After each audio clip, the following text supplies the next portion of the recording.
যারা চিহ্নিত স্বৈরাচারের দূষণ, তারা যেন রাষ্ট্রের কোন স্তরে কোথাও না থাকে। এরা যদি থাকে তাহলে এই রাষ্ট্রকে, এই সরকারকে, এই দেশকে তারা ব্যর্থ করে দেবে, এই বিপ্লবকে তারা ব্যর্থ করে দেবে। জনগণের স্বপ্নের মৃত্যু হবে। আমরা জনগণের স্বপ্নের মৃত্যু হতে দিতে পারি না।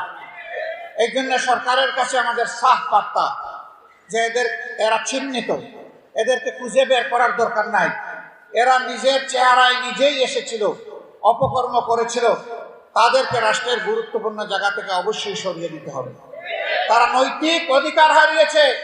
এই রাষ্ট্রের জনগণের ট্যাক্সের টাকা দিয়ে তারা বেতন আর গ্রহণ করতে পারবে না, কারণ তারাও খুনিদের ডান হাত এবং বাম হাত ছিল, খুনিদের সহচর ছিল।